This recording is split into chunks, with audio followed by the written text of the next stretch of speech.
Fast झाली fast लय झाली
3 महिने 3-3.5 महिने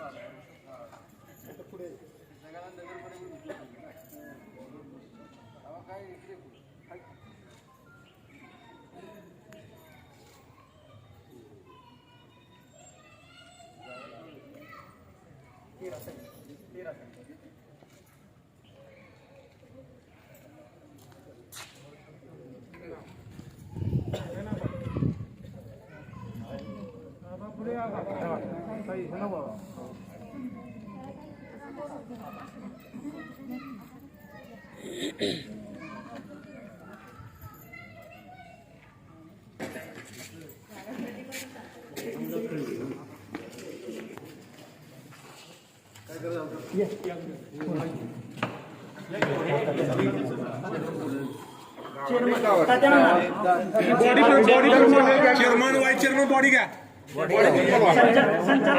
सगळे आले तर परिस्थिती येते एक फुट काढू बॉडीचा असं बॉडीवरती घ्या बॉडीवरती घ्या बॉडी नंतर का ते फुट काढू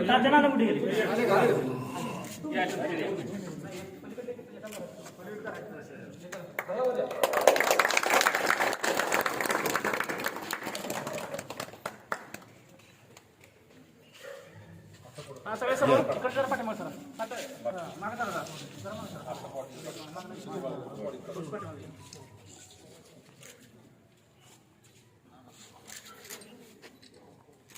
संचालक बॉडी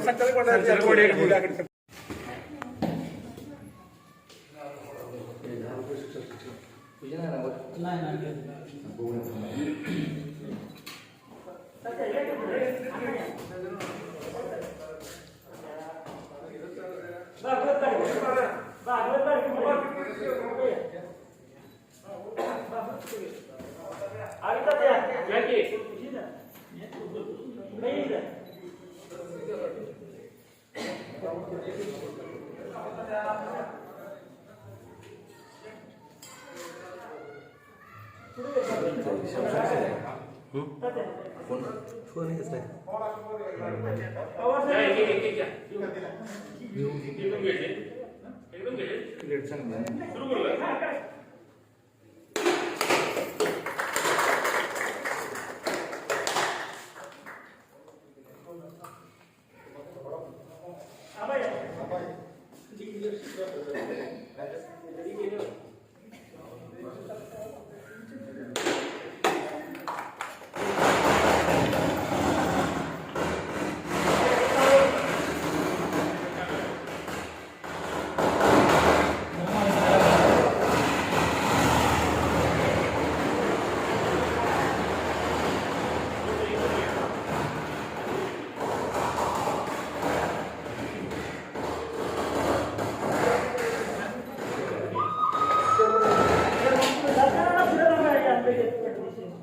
आलं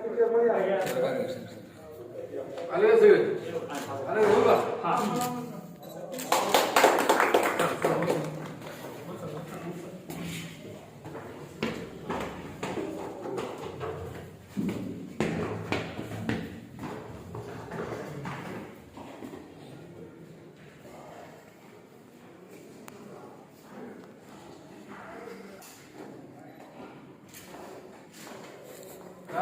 काय नाही चांगलं आहे तुला, चांगलं आहे.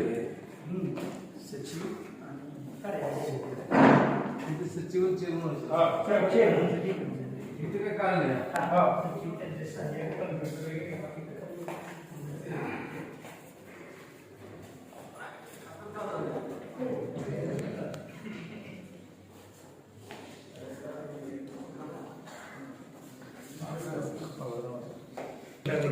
माझ्यावर वापरले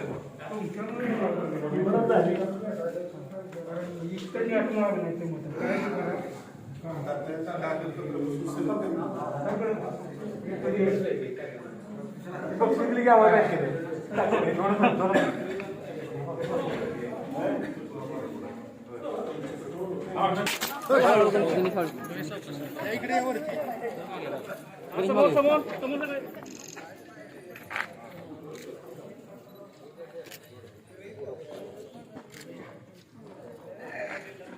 आणि बेलेवाडी ग्रामस्थांच्या भरीव सहकार्यामुळं सगळं पाठबळामुळं आणि शुभ आशीर्वादांच्यामुळे एक देखणी वास्तू इथं उभी राहिलेली आहे.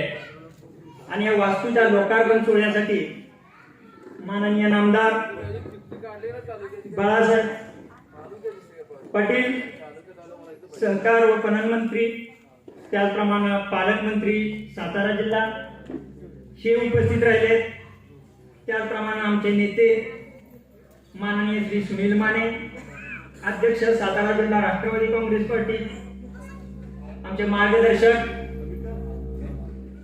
माननीय श्री शहाजी क्षीरसागर, अध्यक्ष राज्यस्तरीय लेखा समिती महाराष्ट्र राज्य, माननीय श्री संभाजीराव गायकवाड, सरचिटणीस सातारा जिल्हा राष्ट्रवादी काँग्रेस पार्टी, त्याचप्रमाणे आदरणीय भागवतराव गाडगे, चेअरमन खरेदी विक्री संघ कोरेगाव, सन्मान्य काकासाहेब गायकवाड, चेअरमन कोरेगाव तालुका कृषी उत्पन्न बाजार समिती, आमचे मार्गदर्शक मित्र सन्मान्य अविनाश तात्या माने, संचालक सह्याद्री सहकारी साखर कारखाना, या गावचे भूमिपुत्र आदरणीय शरद भोसले काका, आमचे मित्र किरण जाधव, सन्मान्य आमचे मार्गदर्शक ॲडव्होकेट अशोक पवार, गुदावले सर, त्याचप्रमाणे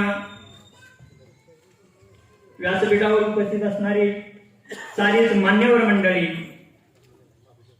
या पंचकोशीतून जमा झालेले आणि राष्ट्रवादी काँग्रेसवर पर्यायानं आमच्या गावावर प्रेम करणारे, या भूमीवर प्रेम करणारे सर्वच परिसरातील मान्यवर आणि वेळुबेलेवाडीतील सन्मान्य सभासद आणि ग्रामस्थ, आज मी तुम्हा सर्वांचं माननीय व्यासपीठाचं आणि समोर बसलेल्या जनसमुदायाचं मनापासून स्वागत करतो. खरं तर या सोसायटीची स्थापना झाली 9 मार्च 1926 ला, म्हणजे जवळजवळ साहेब 95 वर्ष जुनी ही सोसायटी आहे. शतकाकडे आमची वाटचाल चालू आहे. पण या काळात बऱ्याचशा आव्हानाला पेलत हे गाव पुढे चाललेलं होतं. कृषी व्यवसायावर येणारी संकट असतील, आमची ऊसातून अत्यल्प वसुली होते, कर्जमाफीची अपेक्षा असते, कोरोना सारखा बिकट काळ आहे आणि यामुळे वाढत जाणारी थकबाकी, यामुळे या सगळ्या आव्हानांना पेलत पेलत आम्ही हा मार्ग सुकर केलेला आहे आणि देखणी वास्तू उभी केलेली आहे. खरं तर 10 एप्रिल 2015 ला आमची चेअरमन निवड झाली आणि पहिल्यांदा चेअरमन म्हणून या गावानं माझी बिनविरोध निवड केली. त्यावेळी इमारत बांधायचा प्रयत्न केला तर जिल्हा मध्यवर्ती बँकेतून असं सांगण्यात आलं की तुमचा स्वतःचा निधी पाहिजे. त्यापूर्वी फक्त आम्ही 2013 साली 2 लाख रुपये खर्च करून जागा खरेदी केली होती, पण आमचा स्वतःचा स्वनिधी नव्हता. आणि त्यामुळे काही काळ मला आणि माझ्या संचालक मंडळाला या सभासद बंधूंना थांबावं लागलं. नंतर मी स्वतःचा निधी उभा केला तर मला ग्रामपंचायतीने परवानगी नाकारली. माझ्या काही गावातील मित्रांनी मला असं सांगितलं की 75% सभासद उपस्थित पाहिजे, त्यांनी तुम्हाला परवानगी दिली पाहिजे आणि त्यांनी परवानगी कर्जाला दिली तर तुम्ही बांधायचं. आपण बघतो की 75% सभासद कधीच उपस्थित राहत नाहीत. 600 सभासद संख्या आहे, जेमतेम आपण 50-100 माणसं उपस्थित असतो आणि त्यामुळे मला सतत परवानगी नाकारली गेली. आणि ज्यावेळी माझा कार्यकाल संपणार म्हणजे एप्रिल 20 ला, त्याच्या आधी 2 महिने फेब्रुवारी 20 ला मला परवानगी इमारत बांधण्यासाठी ना हरकत देण्यात आली. माझ्यापुढे बिकट प्रश्न उभा राहिला. एवढ्या कमी वेळात मी ती बांधू शकत नव्हतो, पण पर्यायानं कोरोनाच्या काळामध्ये मुदतवाढ मिळाली आणि सुनील मानेसारखी एक खंबीर व्यक्ती माझ्या पाठीशी उभी राहिली. माझ्या पाठीवर, माझ्या संचालक मंडळाच्या पाठीवर त्यांनी हात देऊन सांगितलं, सुरू करा, काही कमी पडू द्या, मी आहे तुमच्या बरोबर, तुम्ही सुरू करा. आणि ही इमारत उभी राहिली. बऱ्याच जणांना असं वाटलं की कर्जाचा डोंगर होईल. मी आज संबंध गावाला वेळेवरील व्यासपीठाला सांगू इच्छितो की या इमारतीसाठी फक्त 6,84,000 रुपये कर्ज काढलंय. त्यातले 3.5 लाख रुपये आपण आत्ता भरतोय आणि येत्या जूनला पण 3.5 लाख रुपये भरून येत्या जूनलाच ही इमारत निष्कर्षी असेल.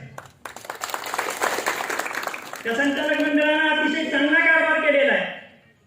साहेब, चहाचा एक कप कधी घेतला गेला नाही, एकही जाहिरात कधी दिली गेली नाही, एकाही मिटिंगला कधी म्हणजे वार्षिक मिटिंगला सुद्धा कुठला खाद्यपदार्थ दिला नाही किंवा एकही रुपया म्हणजे जो ऍडमिनिस्ट्रेशन प्रशासनाचा खर्च सोडून एकही रुपया आम्ही संचालक मंडळाने कधी खर्च केला नाही. मी ज्यावेळी इथला चेअरमन झालो, माझं संचालक मंडळ सत्तेवर आलं, त्यावेळी 3,29,446 रुपये तोटा होता. तो भरून पहिल्याच वर्षी 3,65,266 रुपये नफा मिळवला. 15-16ला, 16-17ला 8,42,701 रुपये नफा मिळवला आणि 7% दराने लाभांश वाटला. त्यानंतर 17-18ला 12,59,733 रुपये नफा मिळवला आणि 12% दराने लाभांश वाटला. त्यावेळी सुद्धा मला ऑडिटरनी बऱ्याच जणांनी सांगितलं होतं की सर असं करायचं नाही, 6% या वर्षी वाटा, 6% पुढच्या वर्षी वाटा. मला ते मान्य नव्हतं. ह्या सभासदांना द्यायची तर एकदा 6 पुढच्या 6 द्यायची गरज नाही. मी एका वेळी 12% डिव्हिडंड वाटला. 18-19ला नाममात्र नफा झाला 1,01,800. पण या संचालक मंडळाच्या काळात कधी तोटा झाला नाही आणि यंदा 7,68,000 रुपये नफा झालेला आहे. त्यातले 3.5 लाख रुपये आपण कर्जात भरतोय आणि राहिलेले 3.5 आपण पुढच्या वर्षी बसून ही संस्था निष्कर्षी करतोय. ही संस्था बांधताना एकंदरीत 14,16,000 रुपये आपले स्वतःचे आणि 6,84,000 रुपये फक्त आपण कर्ज घेतलेलं आहे. 689 सभासद असणारी ही संख्या आहे. 6,04,00,000 आपलं खेळतं भाग भांडवल आहे. आणि अशा तऱ्हेनं स्वतःच्या भक्कम पायावर ही संस्था उभी करण्याची या संचालक मंडळानं प्रयत्न केलेला आहे आणि तो निव्वळ तुमच्या आणि तुमच्यामुळे शक्य झालेला आहे. तुम्ही जो विश्वास दाखवला, तुम्ही ज्या प्रकारे पाठपुरावा केला, त्यामुळे बरेचसे प्रश्न सुटले आणि आपण यशस्वी झालो. मी परत एकदा आवर्जून उल्लेख करीन की मंत्री महोदय साहेबांचा तर नेहमीच आपल्या पाठीवर हात असतो, पण ही इमारत बांधताना मला शाजी अण्णा आणि सुनील माने यांनी सुद्धा फार मोठी मदत केलेली आहे. मी वेळ कमी असला तरी प्रसंग सांगीन, भरणीच राहतं होतं. सुनील माने साहेबांना 20 ठिकाणी जायचं होतं आणि DCCनं माझं एक प्रकरण अडवलं होतं. मी त्यांना फोन केला, तुम्हाला यावं लागेल. आश्चर्य सांगतो, ते फक्त 5 मिनिटासाठी तिथं आले, गाडवे साहेबांना भेटले आणि हे कार्यकर्ता आहे माझा आणि हा मनापासून गावासाठी झटतोय, त्याच्या मागं बँकेनं उभं राहिलं पाहिजे, त्यांना ठामपणे सांगितलं. आणि ते परत आल्या पावली रहिमतपूरला निघून गेले. कार्यकर्त्यावर हे प्रेम केलं तर मग कार्यकर्ते ताकदीनं उभे राहतात. असे नेते असतील तर निश्चितच एक ताकद येते, एक ऊर्जा मिळते. या सहकार मंदिराचा नावलौकिक वाढवण्याचा आम्ही प्रामाणिक प्रयत्न केलेला आहे. त्यासाठी मी परत एकदा सांगतो, की संचालक मंडळाने काही कृपा केली नाही किंवा संचालक मंडळाचं श्रेय नाही. हे वेळू आणि बेलेवाडीच्या ग्रामस्थांचं श्रेय आहे. तुम्ही जो सार्थ विश्वास दाखवला त्यामुळे आम्ही हे करू शकलो. एक देखणी इमारत 95 वर्ष झालं आपल्याला इमारत नव्हती. आपण इथं पूर्वी ग्रामपंचायतीच्या शेजारी बसत होतो, नंतर इकडे बसत होतो, कसं भोसले सभागृहात बसलो. या काळात मानाजी भोसले सारख्या दिलदार मित्रांनो स्वतःचं घर आपल्याला उपलब्ध करून दिलं. ही वनवन कुठेतरी थांबली पाहिजे. आपण कुठेतरी स्वतःच्या वास्तूत स्थिर झालो पाहिजे.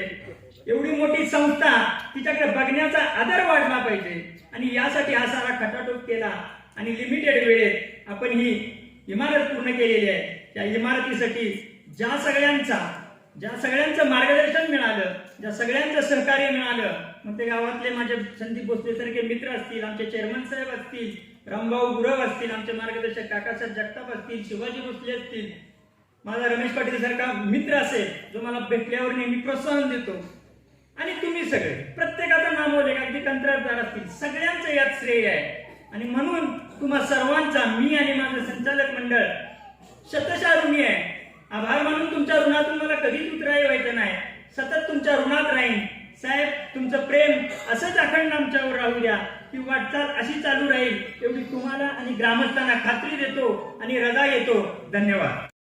स्वागत या ठिकाणी संपन्न होते. महाराष्ट्र राज्याचे सहकार आणि पणन मंत्री, सातारा जिल्ह्याचे पालकमंत्री सन्माननीय बाळासाहेब पाटील यांचं स्वागत विकास सेवा सोसायटीचे चेअरमन दिलीप भोसले आणि अमोल जाधव व्हाईस चेअरमन यांनी करावं अशी त्यांना विनंती.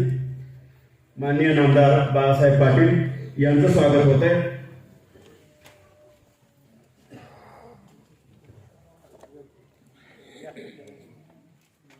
साहेब, अवघा महाराष्ट्र जाणतो तुमच्या यशाची चाहूल.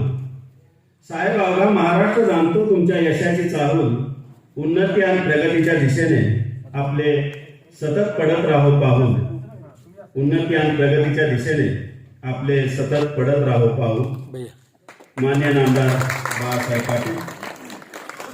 यानंतर सातारा जिल्हा राष्ट्रवादी काँग्रेस पार्टीचे अध्यक्ष सन्माननीय सुनील भैया माने यांचं स्वागत विश्वास कनसे बेलेवाडी यांनी करावं अशी त्यांना विनंती. सन्माननीय सुनील भैया माने, अध्यक्ष सातारा जिल्हा राष्ट्रवादी काँग्रेस पार्टी, माजी उपाध्यक्ष सातारा जिल्हा मध्यवर्ती सहकारी बँक.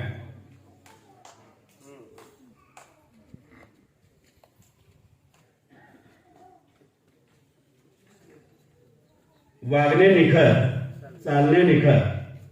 वागणे निखळ, चालणे निखळ, अवघेचे कार्य ज्यांचे निखळ, असे सुनील भैया माने यांचं स्वागत या ठिकाणी संपन्न होत आहे.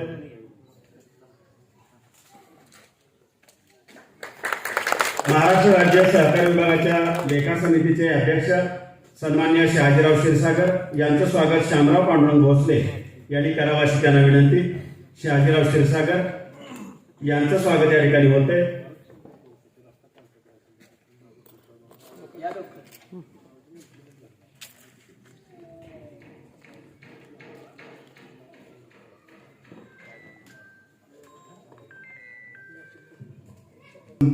सन्माननीय संभाजीदादा गायकवाड यांचं स्वागत भगवानराव साळुंके यांनी करावं अशी त्यांना विनंती.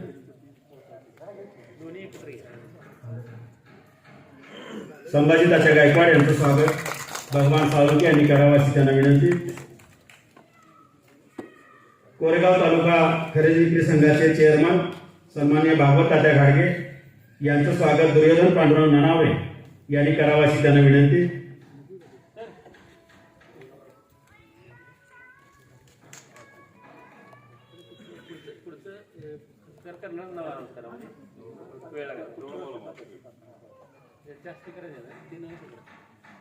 संभाजीदादा गायकवाड यांचं स्वागत भगवान साळुंके साहेब.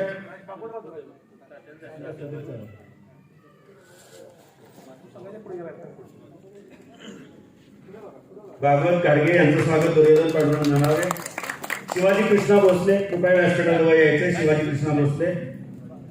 कोरेगावच्या सहाय्यक निबंधक प्रीतीताई काळे यांचं स्वागत आपण करायचंय.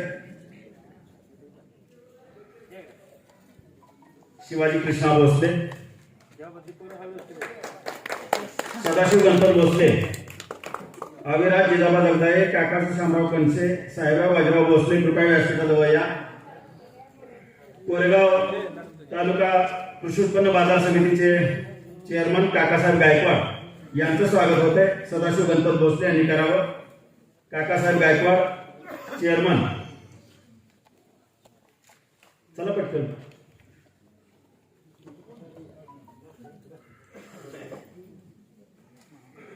मार्केट कमिटीचे माजी सभापती ऍडव्होकेट अशोकराव पवार यांचं स्वागत अविराज जगदाळे यांनी करावं. सातारा जिल्हा परिषदेचे माजी सदस्य आदरणीय गुलावले सर यांचं स्वागत काकासाहेब शामराव कणसे यांनी करावं.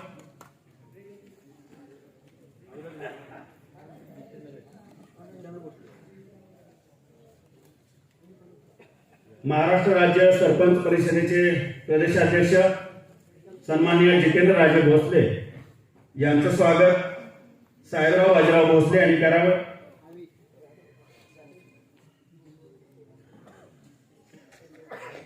ऍडव्होकेट अनिल सूर्यवंशी यांनी जितेंद्र भोसले यांचं स्वागत करावं.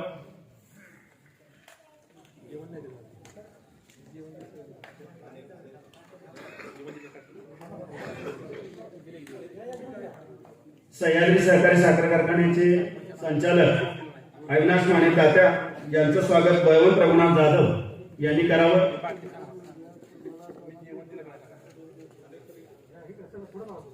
आणि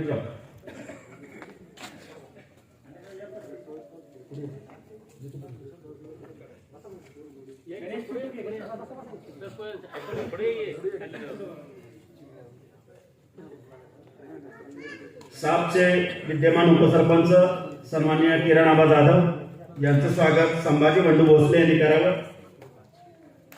संभाजी बंडू भोसले पटकन पुढे या.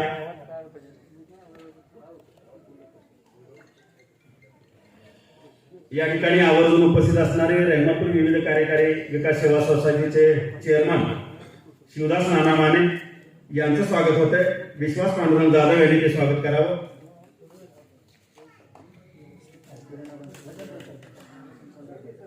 वसंतराव जगदाळे आपण स्वागत करावं. अनिल बापूसो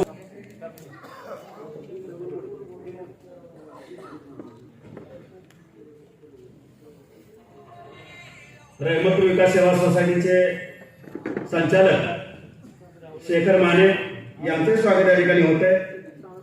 आपण आपल्या स्वागताचा स्वीकार करावा.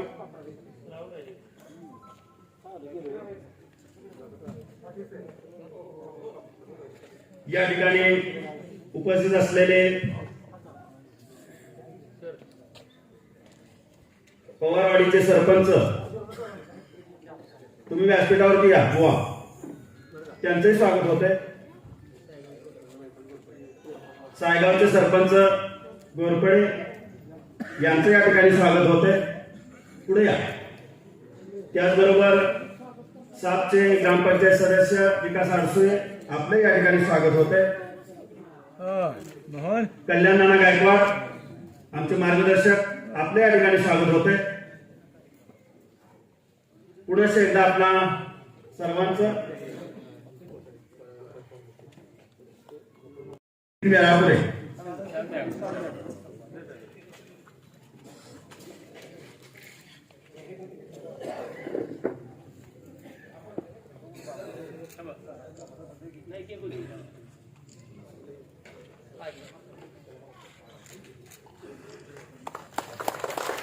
नितीन वेळापुरे वेळूगावचे ग्रामस्थ आणि वेळूगावची शान सन्माननीय दादासाहेब धोंडीराम कोळी ऑनररी कॅप्टन म्हणून जे सेवानिवृत्त झाले, ज्यांनी देशसेवा केली, देशाची सेवा केली आणि आता सेवानिवृत्तीचं आयुष्य आपलं या वेळूगावामध्ये ते व्यतीत करणार आहे, त्यांचाही सत्कार या ठिकाणी मंत्री महोदयांच्या शुभ हस्ते होतोय. दादासाहेब धोंडीराम कोळी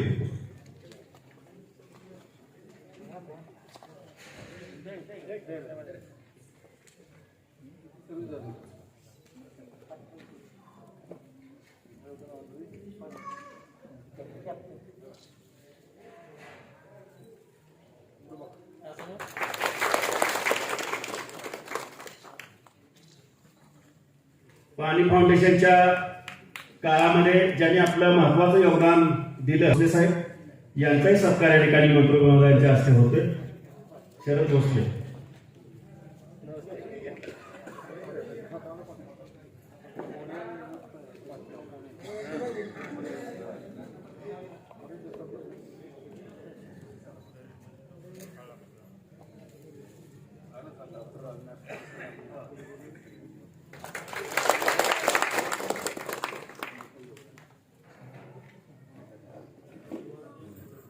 मुख्यातिथी आणि या जिल्ह्याचे पालकमंत्री, राज्याचे सहकार उत्पन्न मंत्री नामदार बाळासाहेब पाटील साहेब, तसेच या ठिकाणी सातारा जिल्हा राष्ट्रवादी काँग्रेसचे जिल्हाध्यक्ष सुनील भैया माने, राज्य लेखा समितीचे अध्यक्ष आणि धामनेरचे आदर्श सरपंच शहाजान नशीब सागर, तसेच वाटारगावचे सुपुत्र ज्येष्ठ नेते संभाजी दादा गायकवाड, तसेच मंचकावरती उपस्थित असलेले सह्याद्री सहकारी साखर कारखान्याचे संचालक आळस तात्या, पिंपरी गावचे सुपुत्र आणि ज्येष्ठ विधी तज्ञ ॲडव्होकेट अशोकराव पवार साहेब, या ठिकाणी बाजार समितीचे सभापती काकासाहेब गायकवाड, खरेदी विक्री संघाचे सभापती भागवतराव घाडगे, मंचकावरती उपस्थित असलेले नावेगावचे माजी सरपंच राहुल निकम, या गावचे ज्येष्ठ नेते काकासाहेब जगताप. तालुक्याच्या म्हणताना सोपं आहे पण करताना खूप अवघड आहे आणि विकास करणं हे ज्याच्या ध्येयामध्ये असतं तोच करू शकतो. विकास करणं, विकास म्हणणं आणि विकासाला गती देणं इतकी सोपी गोष्ट नाही आणि विकासाची चोरी करणं ही तर अतिशय चुकीची बाब आहे. परंतु या ठिकाणी जो विकास करतो, विकासासाठी धडपडतो, ती अतिशय गोष्ट म्हणजे इतकी सोपी गोष्ट नसणारी, परंतु या ठिकाणी या काळ उत्तर मतदारसंघामध्ये इतका मोठा झंझावात उभा राहिला की माझ्यासारखा कार्यकर्ता सुद्धा गेल्या निवडणुकीमध्ये म्हणजे निवडणुकीच्या अगोदरपासून साहेबांच्या काम पाहून प्रभावित होऊन शेवटी राजकारण कशावर चालतं तर विकासासाठी चालतं आणि गावचा विकास झाला तर या ठिकाणी राजकारणाचा अर्थ सफल झाला. जर विकासच होत नाही आणि नुसतंच मागं पडायचं, लग्न तिसरं 10वं आणि या ठिकाणी समाजामध्ये नुसतं मोकळं फिरून त्याला काय राजकारण उपयोग नाही. विकास झाला पाहिजे. गावचा विकास करण्यासाठी राजकारण स्थापन केलेलं आहे आणि राजकारणाचा व्यासपीठच असा आहे की गावचा विकास झाला पाहिजे आणि विकास कोणाबरोबर आहे तर या मतदारसंघाचे खरोखर अगदी प्रामाणिकपणाने सांगतो की प्रत्येक गावामध्ये असं गाव नाही कुठलं की त्या गावामध्ये 2 कोटी 3 कोटीचं या ठिकाणी काम सुरू नाही. आज 2 कोटी आमदाराला अख्ख्या वर्षाला फंड असतो फक्त, परंतु आज प्रत्येक गावामध्ये तुम्ही जर पाहायला गेला तर प्रत्येक गावामध्ये 2 कोटी 3 कोटीचे विकास कामं खरोखर चालू आहे.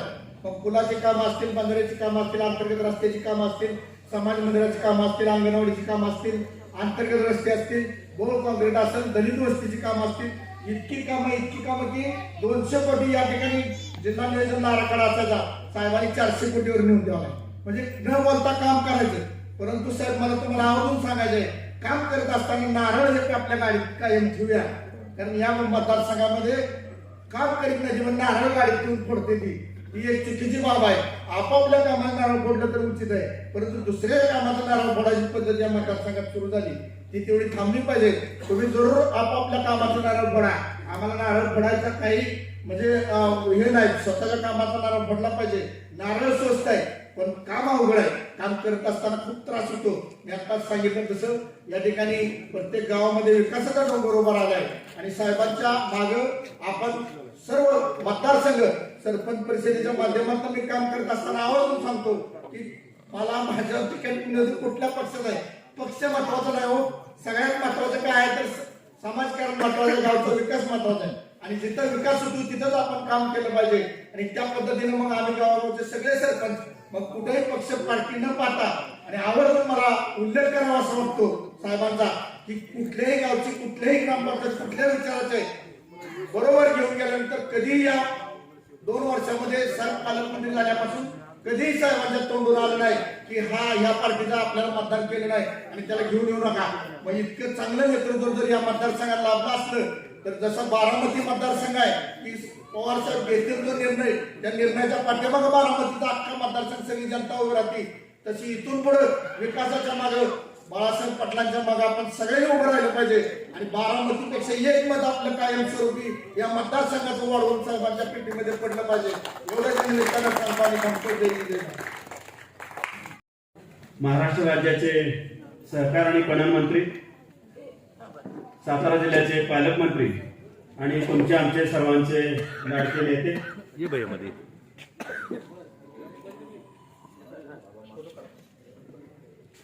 फोटो काढ रे बाबा दोघांचा.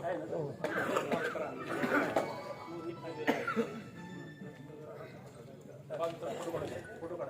समोर देत बघा.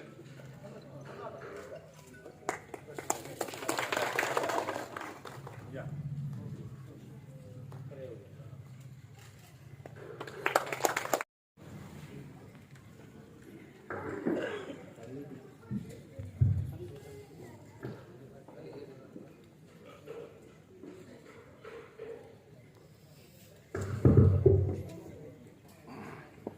या ठिकाणी ज्याने आपल्याला महाराष्ट्र केलं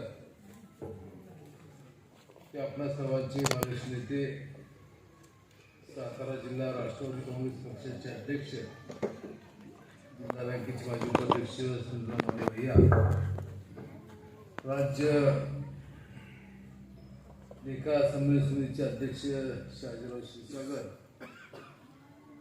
संभाजीराव गायकवाड तात्या, त्याचप्रमाणे या ठिकाणी उपस्थित कारखाने संचालक अविनाश माने तात्या,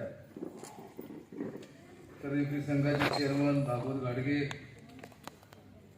कोरेगाव मार्केट कमिटीचे सभापती आमचे सहकारी काकासाहेब गायकवाड, सरपंच परिषद अध्यक्ष जितेंद्र भोसले, त्याचप्रमाणे ॲडव्होकेट अशोकराव पवार, दिलीपराव कदम, जय हनुमान गाडगे, या गावचे आपल्या सर्वांचे मार्गदर्शक श्रीराज भोसले. आज या ठिकाणी आपल्या विकास सोसायटीच्या नवीन बांधलेल्या इमारतीचा लोकार्पण सोहळा होता. बरेच दिवस आपला प्रयत्न चालला होता हा कार्यक्रम घ्यायचा, परंतु यानं त्या कारणानं हा कार्यक्रम लांबत गेला आणि विशेषतः का कोरोनाचं संकटही फार मोठं संकट आपल्यावर पुन्हा एकदा आलं. तीव्रता थोडीशी कमी आहे, लोकांची भीती गेलेली आहे, पण तरी सुद्धा काळजी घेणे आवश्यक आहे. आणि आम्ही सुद्धा काही निर्बंध पाळण्याचा त्या ठिकाणी प्रयत्न करतो.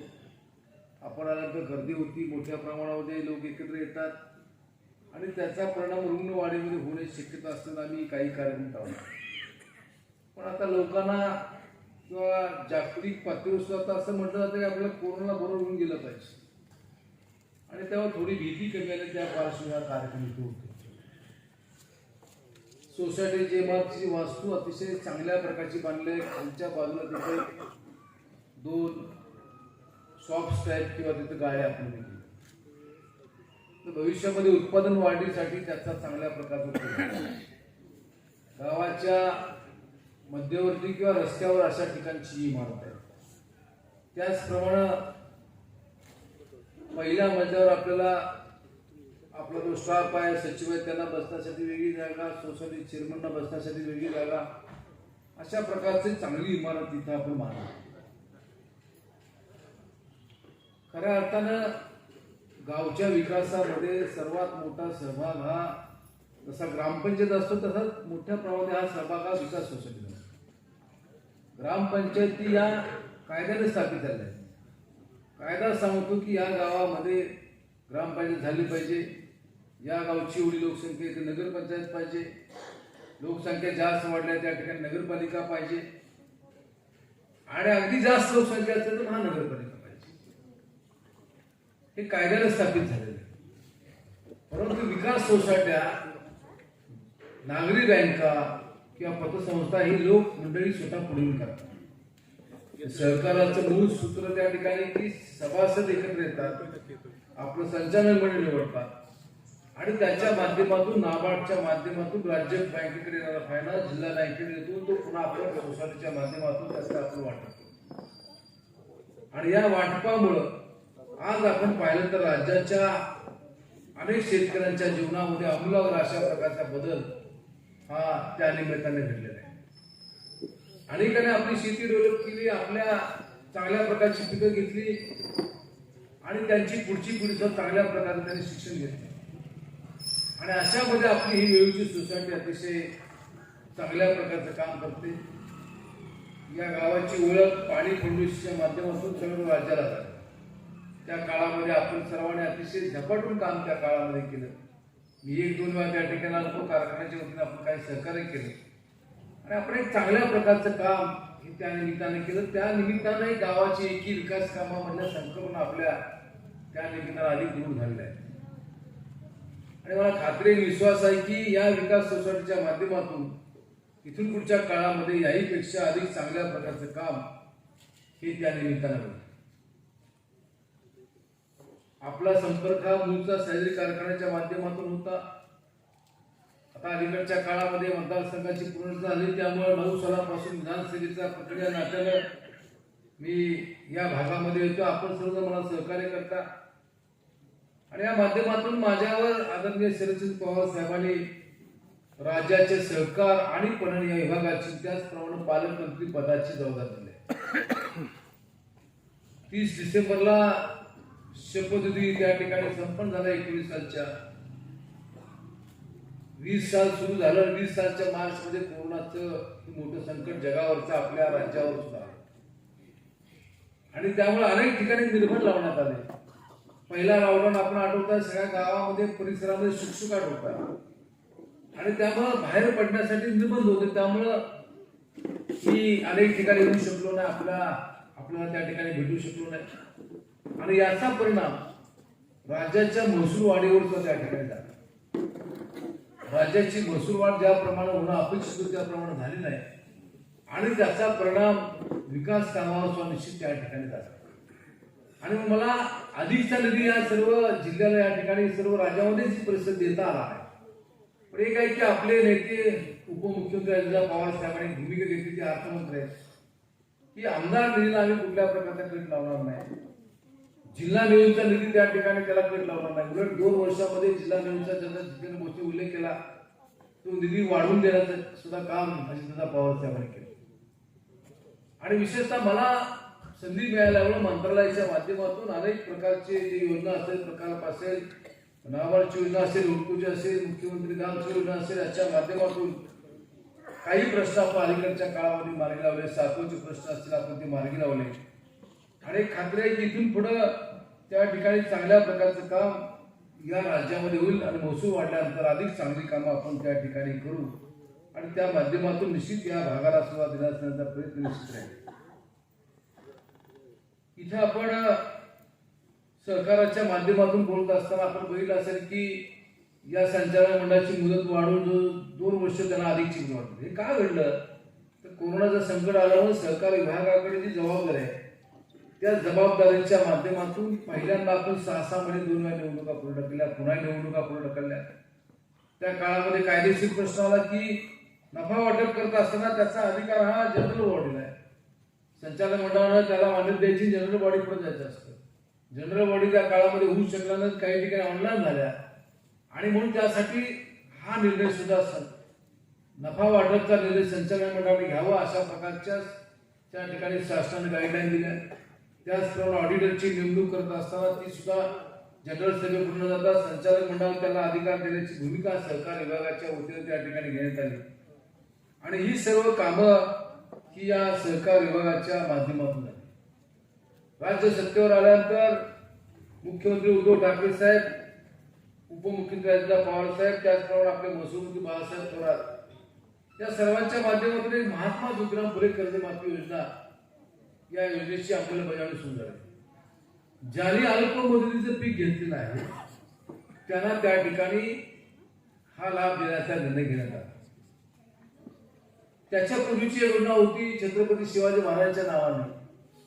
ती योजना फार किचकट झाली कारण त्यासाठी लोकांच्यावर, शेतकऱ्यांच्या जरूर काही शासन आम्ही उपकार करतोय अशा प्रकारची प्रवृत्ती त्या काळामध्ये होती. मग लोकांनी जायचं, ऑनलाईन उभं राहायचं, नवरा बायको दोघांनी जायचं, कुठं लाईट नाही, कुठं त्या ठिकाणी रेंज मिळत नाही आणि त्यामुळे त्या योजनेचा बराचसा त्रास लोकांना त्या ठिकाणी झाला. वेगवेगळे 22 यादव त्या काळामध्ये काढण्यात आले.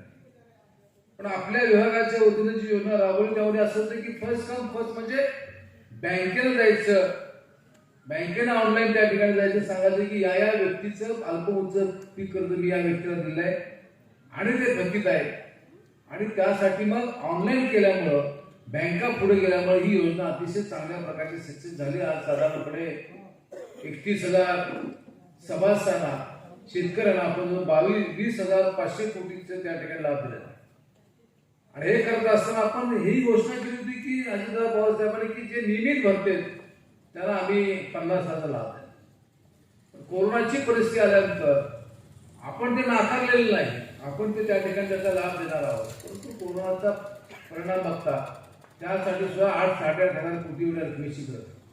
परवा अजितदादा पवार साहेब परवाच्या अधिवेशनामध्ये घोषणा केली की आम्ही त्या ठिकाणी या योजनेपासून दूर घेऊन नाही, ती योजना त्या ठिकाणी लवकर प्रतीक्षा होईल अशा प्रकारचा आशावाद सुद्धा त्या निमित्ताने. या अधिवेशनामध्ये काही सहकार कायद्यामध्ये आपण बदल प्रामुख्याने केले. त्यामध्ये क्रियाशील होता. 97ची घटना दुरुस्ती ज्यावेळी झाली त्यावेळी त्या ठिकाणी एक असा विषय असायचा की जे आज या सभेला हजर नाही त्यांना त्या ठिकाणी त्यांना क्षमा देतात. आपण ती कायद्याची तरतूद काढून टाकली. कारण माझ्या असं लक्षात आलं की राज्यामध्ये अनेक जण असे करतात की एखाद्याला जर सोसायटीच्या बँकेच्या विषयीचा कारखान्याच्या विरुद्ध बाजूला काढायचा असेल तर त्याला तो गैरहजर असं दाखवायचं, ते पान घाळ करायचं, कारण यंत्रणा सगळी त्याच्या ताब्यात असते. म्हणून आपण तो जो निकष होता तो त्या ठिकाणी बदल केला. असे काही बदल हे प्रामुख्याने आपण त्या ठिकाणी केले.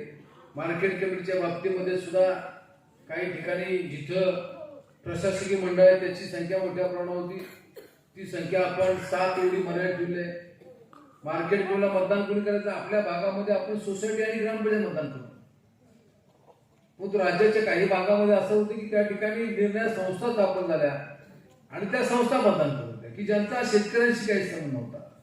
आणि म्हणून आपण कायद्यामध्ये तोही बदल केला की प्रत्यक्ष ज्या संस्था कर्ज वाटप करतात त्यांना त्या ठिकाणी मतदानामध्ये भाग घेता येईल अशा प्रकारचा कायद्याचा बदल आपण केला. मार्केट कमिटीच्या सुद्धा निवडणुका होत असताना आपण आता साधारणपणे प्रत्येक वेळी बघतोय की आता सोसायटी मार्केट कमिटीच्या निवडणुका जाहीर झाल्या. मार्केट कमिटीमध्ये निवडून आलेले सर्व सभापती उपसभापती फार हुशार असतात संचालनाला. आमचे काका सर्व अकाउंट त्यात नाहीत. राज्यात बरेच म्हणायचे कसं निवडून घेत आहे, सोसायट्या होती की सोसायटी असं कसं घ्यायचं. ठीक आहे, आम्ही सोसायटीचा कार्यक्रम लावला. त्यामध्ये सुद्धा आपल्या तालुक्यामध्ये साधारणपणे 10 संस्थांच्या निवडणुका पूर्ण झालेल्या आहेत. त्याच पद्धतीने सध्या निवडणूक प्रक्रिया 23 संस्थांची त्या ठिकाणी सुरू आहे आणि प्रक्रिया झाल्यानंतर आपण त्याही मार्केट कमिटीची त्या ठिकाणी निवडणूक घेणार आहोत आणि दरम्यानच्या काळामध्ये या सर्व संचालक मंडळाला मुदतवाढ देण्याची भूमिका सुद्धा आपण ही त्या ठिकाणी घेतली. कालच आपण पुन्हा 3 महिने त्या ठिकाणी मुदतवाढ दिली. शेवटी सर्व ठिकाणी प्रशासक आणणं ही त्या ठिकाणी शक्य होत नाही आणि म्हणून तशा प्रकारचा निर्णय सुद्धा या दृष्टीने आपण सरकारच्या वतीने त्या ठिकाणी घेतले. या गावामध्ये इतर विकास कामं सुद्धा आपण प्रामुख्याने मोठ्या प्रमाणात केले की ज्या काही लोकांचं म्हणणं होतं त्याचे आज आपण त्या ठिकाणी शुभारंभ करावा किंवा उद्घाटन करावं. मी म्हणलं आपण पुन्हा एकदा त्या ठिकाणी निवांतो, कारण काही कामं विकास कामं आपण झाली, काही रस्त्याची कामं झाली, पुन्हा खराब झाली, पुन्हा ती कामं आपण त्या ठिकाणी करतोय. ज्या ज्या आपल्या अपेक्षा त्या पूर्ण करण्याचा माझा निश्चित त्या ठिकाणी प्रयत्न हा राहिलेला आहे आणि ते निश्चित भविष्यामध्ये याहीपेक्षा अधिक चांगल्या प्रकारची कामं ही या सर्व परिसरामध्ये निश्चित प्रकारे केली जातील अशा प्रकारची विश्वास किंवा खात्री सुद्धा या निमित्तानं आपला सर्वांना या ठिकाणी देतो. आज या कार्यक्रमाच्या निमित्तानं आपल्याला सर्वांना भेटण्याची संधीही त्या निमित्तानं मिळाली, कारण बरेच कालावधीमध्ये आपण या ठिकाणी भेटू शकलो नाही आणि या निमित्तानं मी या ठिकाणी भेटलो. पूर्वी एकदा मी बेलेवाड्याला गेलो होतो, तिथे जात असताना आडातनं पाणी काढायचं आपलं काम चालू होतं. संध्याकाळची वेळ होती, पण आपण नंतर पाणी फाउंडेशनमध्ये काम करताना पिण्याच्या पाण्याचा प्रश्न आणि कायमशी शेतीचा प्रश्नही सुद्धा त्या ठिकाणी मार्गी लागला. आपले जिल्हाधिकारी मुरगन साहेब होते, त्यांनी चांगल्या प्रकारचं सहकार्य केलं आणि त्या माध्यमातून सुद्धा कामं झाली. निश्चित या परिसरातील इतर विकास कामं सुद्धा चांगल्या प्रकारचे पूर्ण केली जातील. 7 गावाजवळ जो पूल होता त्या पुलावर पाणी आलं म्हणजे आपल्याला पाडपून राहावं लागतं, तोही पूल आपण त्या ठिकाणी पूर्ण केलाय. त्यामुळे आपण बघितलं असते की या पुरामध्ये विशेष त्रास त्या ठिकाणी झाला आपल्याला निश्चित त्या ठिकाणी. इतर काही प्रश्न सुद्धा आपण निश्चित चांगल्या प्रकारची मार्गी हे त्याने आज आता कोरोनाचा प्रादुर्भाव कमी होत असताना आता राज्याच्या सहकार विभागापुढे सर्व विकास सोसायट्या, सर्व मार्केट कमिटी, त्याचप्रमाणे अनेक सहकारी कारखाने यांच्या निवडणुकीची प्रक्रिया ही सर्वांच्या पुढे त्या ठिकाणी. त्याचप्रमाणे जर बघितलं तर आता नगरपंचायतच्या निवडणुका आता झाल्या. ओबीसी आरक्षणामुळे काही अडचण आली तरी सुद्धा निवडणुका त्या ठिकाणी झाल्या. हायकोर्ट त्या ठिकाणी, सुप्रीम कोर्ट निर्णय त्या ठिकाणी चांगल्या प्रकारचा. आणि आता नगरपालिकेच्या निवडणुका विशेषतः राज्यामधल्या जिल्हा परिषद निवडणुकीची प्रक्रिया सुरू होईल. मतदारसंघाची पुनर्रचना त्या ठिकाणी होईल आणि ती पुनर्रचनानंतर आता आपल्या जिल्ह्यामध्ये मतदारसंघ वाढतात, आपल्या तालुक्यामध्ये सुद्धा वाढतात. त्यामुळे कारण आपल्या महाविकास आघाडीने निर्णय घेतला की अधिकाधिक लोकांना संधी मिळावी यासाठी अनेक जिल्ह्यामध्ये 6, 7, 8 मतदारसंघ वाढले. आपल्या सुद्धा जे मतदारसंघ वाढले 8 वाढले, त्यामध्ये 8 जिल्हा परिषद सदस्य आणि 16 तालुका पंचायत सदस्य एवढ्या प्रकारची त्या ठिकाणी वाढ आहे. तेवढ्या कार्यकर्त्यांना त्या ठिकाणी काम करायला संधी मिळणार आहे. कला शशी विश्वनाथ चव्हाण साहेबांनी त्रिसूत्रीची मांडणी केली. त्यामध्ये ग्रामपंचायत, पंचायत समिती, जिल्हा परिषद याच्या माध्यमातून अशा प्रकारची एक चांगल्या सक्षमपणे काम करणाऱ्या कार्यकर्त्यांची फळी ही त्या निमित्तानं. जिल्हा परिषद निवडणूक आल्यानंतर आरक्षण त्या ठिकाणी होईल, मतदारसंघाची पुनर्रचना होईल आणि त्यानंतर आम्ही येऊन त्या ठिकाणी देतो आपल्या पुढे आमची भूमिका, पक्षाची भूमिका आम्ही त्या ठिकाणी मांडली. आता काही लोकांनी राजकीय भाष्य करायला सुरुवात त्या ठिकाणी केली. शहाजीराव सुनीलरावांनी त्याचा उल्लेख केला, पण माझी पद्धत अशी आहे की आपलं न बोलता काम करत राहायचं, योग्य वेळ आल्यानंतर मात्र संधी सोडायची. त्यामुळे एक सांगतो की राजकारण करण्यापेक्षा, कारण पवारसाहेब नेहमी सांगतात की 80% समाजकारण, 20% राजकारण करा. यशवंतराव चव्हाण साहेब नेहमी म्हणायचे गरजेचं राजकारण करा आणि त्या दिशेने आपण एक चांगल्या प्रकारचं काम निश्चित या सर्व विभागामध्ये करू. माझ्यावर आता पालकमंत्री पदाची जबाबदारी ही त्या निमित्तानं आणली आहे आणि त्यावर राज्याच्या, जिल्ह्याच्या अनेक भागामध्ये जावं लागतं, राज्याच्या अनेक भागामध्ये जावं लागतं आणि त्यावर थोडंसं जाणं या ठिकाणी कमी होतं. पण एक आहे की कोरोनाचा प्रादुर्भाव कमी झाल्यानंतर आपण एक चांगल्या प्रकारची विभागावर बैठक घेऊ, वेळावर त्या ठिकाणी घेऊ आणि आपले उर्वरित प्रश्न आहेत, जे काही अडचणी आहेत त्या सोडवण्याचा आपण निश्चित त्या ठिकाणी प्रयत्न करू असा विश्वास किंवा खात्री सुद्धा या निमित्ताने देतो. माझ्याकडे सहकार विभागाच्या अंतर्गत आता सहकारी कारखानदार आहेत, त्यांनी सुद्धा आपण पहिलं तर गेल्या 4-5 वर्षापेक्षा यावर्षी राज्यामध्ये FRP देण्याचं प्रमाण हे त्या ठिकाणी मोठ्या प्रमाणात वाढलेलं आहे. अनेक मंडळी त्या ठिकाणी FRP देत नाहीत, एकदा या भागात ऊस घेत नाहीत, पुढे येत नाहीत, त्यांच्यावर सुद्धा दंड लावण्याचं काम सहकार विभागाच्या माध्यमातून त्या ठिकाणी सुरू आहे. अलीकडच्या काळामध्ये एक गोष्ट घडली, आपण बघितलं असेल की साधारणपणे शाश्वत भाव हा फक्त ऊसाला आहे आणि पाण्याचं क्षेत्र वाढलेलं आहे. पाण्याचं क्षेत्र वाढत असताना सुद्धा आपण जर बघितलं तर पट्टा पद्धत असेल, ड्रीप असेल याचा अवलंब मंडळी करतात. मी सहज बघितलं की आपल्या भागामधलं साधारणपणे हेक्टरी उत्पन्न गेल्या वर्षी 126-127 टन होतं, आता ते 140 टन आहे. म्हणजे नवीन पिढी असेल किंवा जुने शेतकरी सुद्धा चांगल्या प्रकारचं ऊसाचं उत्पन्न त्या ठिकाणी घेतात आणि त्यामुळे सर्वच कारखान्यांच्या पुढे या ऊसाचं गळीत करणं हे मोठं आव्हान त्या ठिकाणी. पूर्वी असं होतं की अडसाली ऊस लागण करत होते, कारण अडसाली का लावायची नव्हते तर पावसामध्ये बियाणं कसं न्यायचं, रस्ते नव्हते, खतं कशी न्यायची, मजुरांचा प्रश्न होता. पण आता आपण बघितलं तर आता त्या ठिकाणी रोप येतात, टेम्पो मधून येतात, रस्ते काय ठिकाणी बरे झाले, त्यांना एका दिवसामध्ये 2-3 एकर लागण त्या ठिकाणी होते. आणि त्यामुळं आपण जर बघितलं तर अडसालीचं प्रमाण फार. दुसरा एक शेतकऱ्यांचा वर्ग असा आहे, एकदा अडसाली घेतला की पण फुरवट आणि त्यामुळे आज जर बघितलं तर काही कारखाना, आपल्या कारखान्यामध्ये 6,900 हेक्टर एवढी त्या ठिकाणी अडसालीची एका दिवसाची किंवा एका त्या महिन्यामध्ये होईल त्या ठिकाणी. अशा प्रकारची आव्हानं त्या ठिकाणी सुरू आहेत. विस्तारवाढ करण्याचं सुद्धा आपल्या सर्वांच्या पुढे ते काम आता लवकरच त्या ठिकाणी सुरू होईल आणि त्याच्या माध्यमातून निश्चित चव्हाण साहेब दिलेला कारखाना आदरणीय PD पाटील साहेबांनी ज्या भूमिकेतून या कारखान्याचं काम केलं, सर्वसामान्य न्याय देण्याची भूमिका घेतली त्या भूमिकेतून आम्ही सर्व संचालनालय कार्यरत आहोत. विधानसभेच्या माध्यमातून सुद्धा चांगल्या प्रकारचं काम केलं जाईल. एवढंच या ठिकाणी सांगतो की पंचायत समिती, जिल्हा परिषद, विधानसभा एका विचारायची असेल तर अधिक चांगल्या प्रकारचं काम त्या ठिकाणी होऊ शकतं आणि त्या दृष्टीनं आपण सर्वांनी सहकार्य करावं अशी विनंती या निमित्तानं या ठिकाणी करतो. आणि वेळू विकास सोसायटीनं जी स्वतःची वास्तू बांधली आहे त्या वास्तूचं उद्घाटन होत असताना की दुसरी आठवण सांगतो की मी सरकारमध्ये झाल्यानंतर पहिले उद्घाटन निधीच्या सोसायटीने केलं आणि आपल्या मतदारसंघामधलं ही पहिलंच उद्घाटन या ठिकाणी झालं आणि या इमारतीचं उद्घाटन झालं. अशा प्रकारची या ठिकाणी मी जाहीर करतो. या सोसायटीच्या माध्यमातून या परिसरातल्या शेतकऱ्यांच्या जीवनामध्ये याहीपेक्षा अधिक परिवर्तन घडावं, आर्थिक परिवर्तन घडावं अशा प्रकारची या ठिकाणी सदिच्छा व्यक्त करतो आणि माझे 2 शब्द संपवतो. जय हिंद, जय महाराष्ट्र. शहाजीराव क्षीरसागर अण्णांना की आपण आपलं मनोगत व्यक्त करा.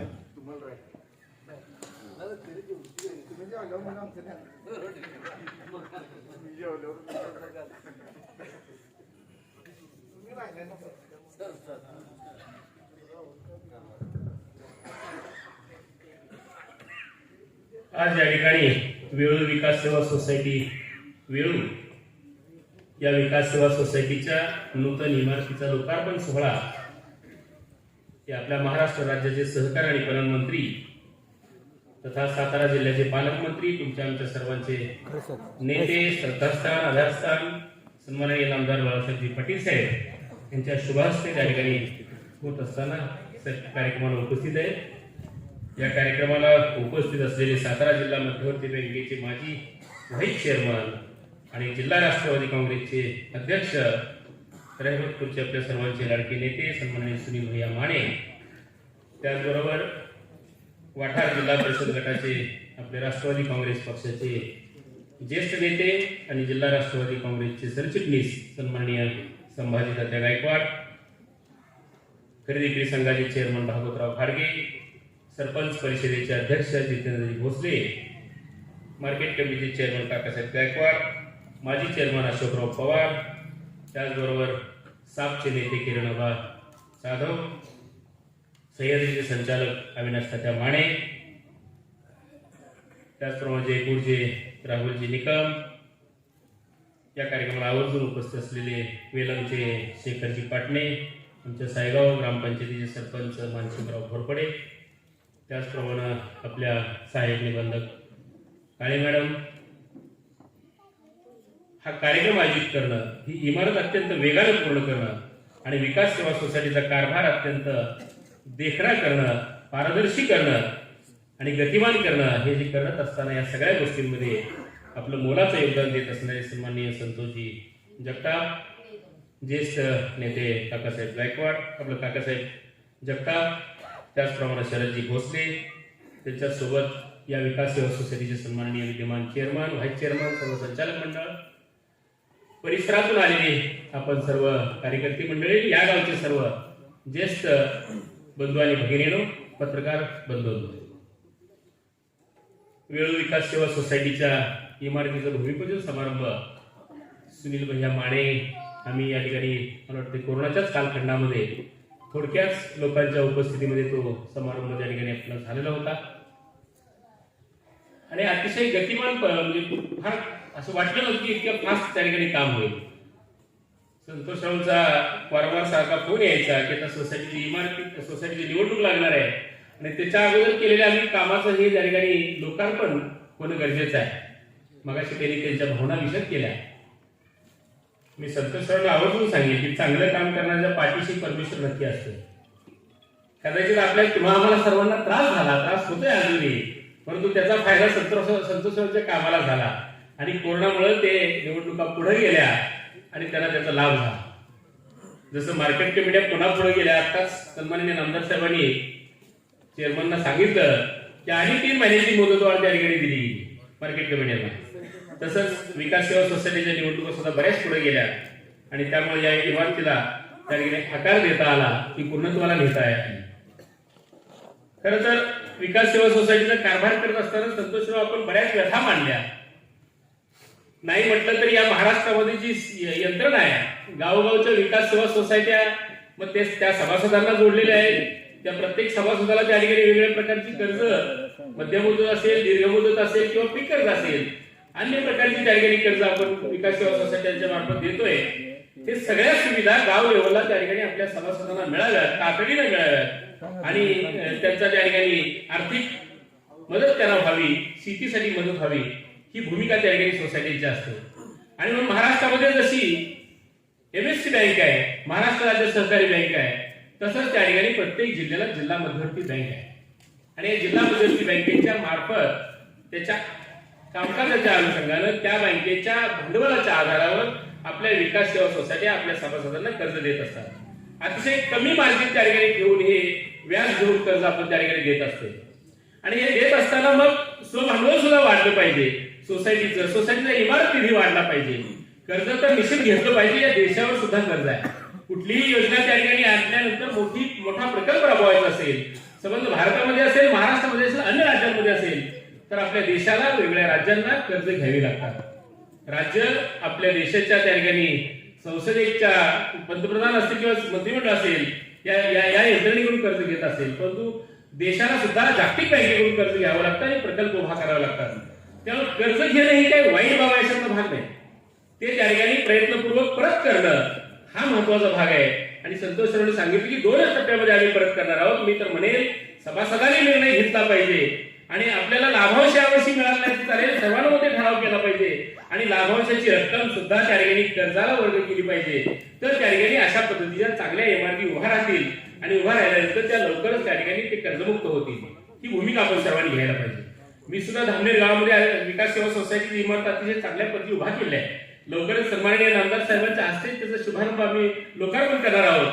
पहिल्याच वर्षी 2 वर्षामध्ये आम्ही त्या ठिकाणी नफ्यातून तरतूद आणि सभासदांचा लाभांश हा संबंध दिला आणि 2 वर्षामध्ये त्या ठिकाणी कर्जमुक्त सोसायटीची इमारत करून टाकली. संतोषराव, आम्ही फार कर्ज घेतलं होतं. आपण फार कमी 6 लाख सांगताय. आम्ही जवळजवळ 22-25 लाख रुपये कर्ज घेतलं होतं. आमचा स्वनिधी सुद्धा तेवढाच होता इमारत निधी. इमारत मोठी बांधली आणि त्यामुळे त्याला खर्च जास्त आला.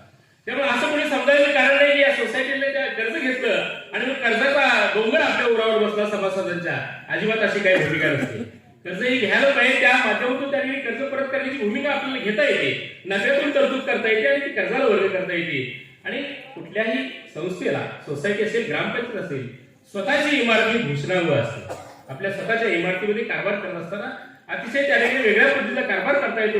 वेगळ्या पद्धतीने त्या ठिकाणी तिथं या सगळ्या मंडळींना आनंद होतो, सगळ्या सभासदांना आनंद होतो आणि म्हणून ते व्हायला गरजेचं आहे. आता आमचे जितेंद्र सरपंचांनी त्या ठिकाणी सांगितलं की गाडीत त्या ठिकाणी नारळ घेऊन फिरायला पाहिजे. आमदार साहेबांना त्यांनी सांगितलं. साहेब, विरोधाचा भाग नाही, परंतु कुठेतरी आता या गोष्टींकडे तुम्ही लक्ष घालण्याची गरज आहे असं आमच्या सुद्धा कार्यकर्त्यांना वाटतं. कारण या संबंध भागामध्ये आपण जर बघितलं तर या सातारा जिल्ह्याच्या प्रत्येक विधानसभा मतदारसंघामध्ये ठामपणे त्या विधानसभा मतदारसंघाचं नेतृत्व जी मंडळी करतायत त्यांच्या पाठीशी त्या मतदारसंघातील सगळी मंडळी असतात. बाहेरची मंडळी तिथे येऊन गुडगुड करत नाही. ही भूमिका आहे. आम्हाला आज त्या ठिकाणी आज समाजगाव बायकांच्यावर बोललं जात आहे. आणि 50 वर्ष त्या माणसाने या राष्ट्रवादी काँग्रेस पक्षासाठी सन्माननीय पवार साहेब असतील, अजितदादा असतील, सन्माननीय PD साहेब असतील, बाळासाहेब पाटील असतील, या सर्वांसाठी आपलं आयुष्य वेचलेलं आहे. आणि या भागामध्ये किती निवडणुका अशा झाल्या, किती बोलायला लागेल आपल्याला. प्रत्येक निवडणुकीला कोण ना कोणतरी तिरका वागतोय, चुकीचा वागतोय आणि पुन्हा तो कळपात आहे, सन्मान नाही, माना नाही. आणि इथे यांची मापं दुसऱ्याने काढावी. आणि ज्याला स्वतः कुठं आहे ते माहिती नाही, रोज एका वेगळ्या व्यासपीठावर वावरणाऱ्या मंडळींनी आमच्या कार्यकर्त्यांची मापं काढायचा अजिबात अधिकार नाही. आम्ही त्या ठिकाणी असं लुंगे-सुंगे कार्यकर्ते नाही, एका कनिष्ठपणाने काम करणारेच कार्यकर्ते आहोत आम्ही. आणि सन्माननीय नामदार साहेबांच्या नेतृत्वाखाली अहोरात्र काम करून त्या ठिकाणी त्यांच्याच पाठीशी श्रद्धेने त्या ठिकाणी आमचं ते श्रद्धास्थान आहे. आणि तुम्ही वेगळ्या मार्गाने त्या श्रद्धास्थानाला सुद्धा दिवस द्यायचं काम करताय. सन्माननीय साहेब अतिशय शांत आणि संयमी ते बोलत नाही, ते काम करतात, काम करून दाखवतात.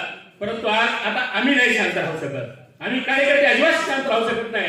त्यांच्यावर जर अंगुली निर्देश वेगळ्या पद्धतीने कोण करणार असेल, न घडलेल्या घटना कोण सांगणार असेल मीडिया पुढे आणि पत्रकारांपुढे, तर त्याची वाभाडे काढण्याशी आम्ही सुद्धा गप्प होऊ शकत नाही. समजून घ्यायला पाहिजे. तुम्ही सुद्धा नीट समजून घ्या. आपण राजकीय क्षेत्रामध्ये काम करतो, राजकारणामध्ये काम करत असताना समोरच्याचा त्या ठिकाणी आदर ठेवला पाहिजे, सन्मान ठेवला पाहिजे. वेगळ्या मार्गाने आपण न घडलेल्या घटना जर सांगत असू आणि समाजामध्ये त्या ठिकाणी दुही पसरत असू, या जिल्ह्यामध्ये जिल्ह्याच्या बाहेर सुद्धा त्या ठिकाणी या पत्रकारांच्या माध्यमातून त्या ठिकाणी सोशल मीडियाच्या माध्यमातून या क्लिप्स जात असतात. त्या ठिकाणी त्या माणसाला पुन्हा सांगायला कोण जाऊ शकत नाही की ही घटना घडलेलीच नाही. अरे हे आमदार सन्माननीय बाळासाहेब पाटील 25 वर्ष आमदार आहेत. निधड्या छातीला हजारो लोकांचा त्या ठिकाणी समोरचा समुदाय जर आला तर खाडकन गाडीत उतरून त्या ठिकाणी त्याला सामोरं जाण्याचं धारिष्य त्यांच्यामध्ये आहे. ते काही लुंगासुंगा मनुष्य नाही, साधं व्यक्तिमत्व नाही. आणि तुम्ही काय सांगता की त्यांच्या गाडीला आडव्या आले लाता घातल्या. अरे कुठल्या पद्धतीने खाण्याच्या भाषेत बोलता आपण? न घडलेली घटना आपण सांगता. लाज वाटायला पाहिजे. आपण एक राजकीय नेता आहात. बोलावं की किती बोलावं, खालच्या थरावर बोलण्याची आमची भूमिकाच नाही. आम्ही बोलू शकत नाही त्या खालच्या थरावर. पण आपण संयमानं बोला, घडलेल्या घटनांवर बोला. आपण आवाजवर बोलू नका. पत्रकार परिषदात तुमच्या गावाच्या विभागाच्या त्या ठिकाणी कामांच्या असतील त्यामध्ये तिथल्या लोकांवर बोला. ज्यांनी तुमच्यावर बोललं त्यांच्यावर बोला, नेत्यांवर बोलू नका. आणि आमच्या राष्ट्रवादी काँग्रेस पक्षाची माफं अजिबात काढू नका. आम्ही किती एकनिष्ठ आहोत, जिल्हा बँकेला आम्ही कुठं आहोत, जिल्हा परिषदेला आम्ही कुठं आहोत ते आमचं आम्हाला चांगलं माहिती आहे. आमच्या नेत्यांना चांगलं माहिती आहे. आमच्या सन्माननीय नामदार साहेबांना नक्की माहिती आहे, अजितदादांना नक्की माहिती आहे आम्ही कुठं आहे आणि काय करतोय ते. आम्ही योग्यच ठिकाणी आणि आम्ही योग्यच करत असतो. नेत्यांच्या आशीर्वादाने करत असतोय. नेत्याला कधीही कमी पण आम्ही येऊ देत नाही. ही भूमिका आमची निश्चितपणे असते. आणि म्हणून आपण दुसऱ्या माणसाने त्याचं माप त्या ठिकाणी काढू नये. साहेब मी तुम्हाला विनंती केली आहे निमित्तानं. आता जिल्हा परिषद पंचायत समिती त्या ठिकाणी येत आहे. तुमची ठाम भूमिका ठेवा. जे सर्वांनी आपण कार्यकर्त्यांनी ठरवलं पाहिजे. नामदार साहेब देखील तोच उमेदवार असेल. पुढे घेऊन या. आम्ही अजिबात काही भूमिका मानणार नाही या गटाचा त्या गटाचा. शालिनताई पाटील, डॉक्टर शालिनताई पाटील या कोरेगाव तालुक्याचे आमदार होते साहेब, तेव्हापासूनचा हा इतिहास आहे. हे दोन गट वेगवेगळे. हा गट तो होणार कसले गट? इथं नामदार साहेबांचा एकच गट असेल या समाज भागामध्ये. कारण उत्तर मतदारसंघामध्ये आम्ही वावरतोय, त्या मतदारसंघामध्ये आम्ही राहतोय. आणि मग जो राष्ट्रवादीचा असेल तो नामदार साहेबांच्या पाठीचे असेल तर त्याला राष्ट्रवादी सोबत राहावा अशी माझी ठाम भूमिका आहे. दुसरा गट आणि तिसरा गट अजिबात नाही पाहिजे. या मतदारसंघामध्ये येऊन कुणीही त्या ठिकाणी उलट्या सुलट्या भानगडी सुद्धा करता कामा नये. वेगवेगळे गट निर्माण करून ताकद देण्याची भूमिका सुद्धा घेता कामा नये. आणि म्हणून त्या ठिकाणी खरा कार्यकर्ता जो राष्ट्रवादीचा कार्यकर्ता आहे तो त्या ठिकाणी पेटून उठतोय आणि चिडून उठतोय. त्याची कारणं ती आपण समजून घेतली पाहिजे. ही भूमिका आहे त्याच्या मागची. उगाच असा कोण बोलत नाही आणि कोण उठून उभा राहत नाही. तर नामदार साहेबांना माझी विनंती आहे साहेब की आपण आता ठाम भूमिका घ्या. इथून पुढे सगळ्या कार्यकर्त्यांना तुम्हाला अधिकार आहे. तुम्ही शेकडो कोटीची कामं त्या ठिकाणी मतदारसंघामध्ये करताय. प्रत्येक गावामध्ये करताय. प्रत्येक कार्यकर्त्याचं वैयक्तिक काम करताय. ताकद देण्याची भूमिका घेत आहे. कोरोनासारखी परिस्थिती असेल किंवा अन्य गोष्टी असतील, अहोरात्र आपण राबताय. सकाळी त्या ठिकाणी 8 वाजल्यापासून रात्री 11, 12 वाजेपर्यंत सलग आपण काम करताय या मतदारसंघामध्ये. संबंध जिल्ह्यामध्ये करताय, महाराष्ट्रामध्ये करताय. आणि मग तुमच्याच त्या ठिकाणी तुमच्याच मतदारसंघात जर असं उलट सुलट घडणार असेल तर आमच्यासारखा कार्यकर्ता अजिबात चालू देणार नाही. आम्ही साहेब आपल्या पाठीशी खंबीरपणे उभे आहोतच. हजारो कार्यकर्ते आपल्या पाठीशी उभे आहेत. त्या सगळ्यांचा आवाज म्हणून मी आज इथं बोलतोय. सगळ्यांची भूमिका तीच आहे की साहेबांनी आता ठाम भूमिका घेतली पाहिजे आणि कणखर भूमिका घेतली पाहिजे. तुम्ही सांगेल त्याच्या पाठीशी आम्ही आहोत. तुम्ही सांगा फक्त. आणि गट आता अजिबात भानगड नाही पाहिजे. खालच्या आपल्या सर्वसामान्य माणसाला कशाला पाहिजे गट? एवढा मोठा खंबीर नेता आपल्या पाठीशी असताना उगा ह्याचा गटन त्याचा गटन ह्याला बोलवा त्याला बोला अजिबात काही गरज नाही. सर्वांनी एक मुखाने एक निष्ठेने त्या ठिकाणी सन्माननीय नामदार बाळासाहेब पाटील साहेबांच्या पाठीशी उभा राहिलं पाहिजे. तर तो खऱ्या अर्थानं राष्ट्रवादी काँग्रेस पक्षाचा कार्यकर्ता आहे. इतरांनी आम्हाला अजिबात शिकवायची गरज नाही. आज वेळू विकास सेवा सोसायटीचं एवढं लोकार्पण त्या ठिकाणी इमारतीचं होत आहे. आणि या इमारतीच्या माध्यमातून जी वास्तू उभा केलेली आहे त्याचा पारदर्शी कारभार उभा राहिलेला आहे. संतोष सरांनी सांगितलं, मी आवाहन करेन विरोधी सुद्धा लोकांना, सभासदांना की ठामपणे आपण त्यांच्या पाठीशी पुन्हा एकदा उभे राहा. नामदार साहेब त्यांच्या पाठीशी आहेत, सन्माननीय सुनील भैया त्यांच्या पाठीशी आहेत. खूप चांगल्या पद्धतीनं पुढच्याही कालखंडामध्ये या सोसायटीचा विकास प्रगती पथावर जाईल आणि चांगल्या पद्धतीनं होईल. ही भूमिका सर्वांनी घ्यावी अशी सभासदांना विनंती करतो. या ठिकाणी बोलणं सन्मान केला, बोलण्याची संधी दिली त्याने आपण ऐकलं की त्याबद्दल आभार व्यक्त करतो, धन्यवाद मानतो आणि इथंच थांबतो. जय हिंद, जय महाराष्ट्र.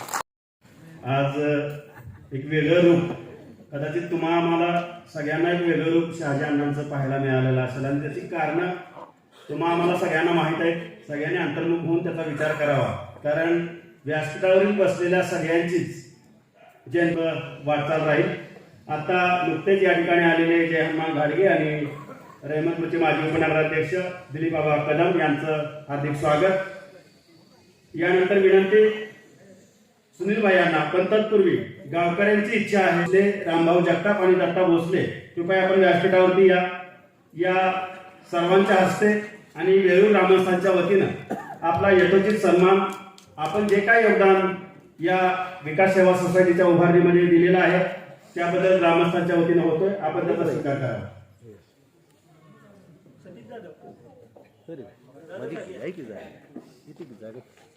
सत्कारात साहित्य घ्या.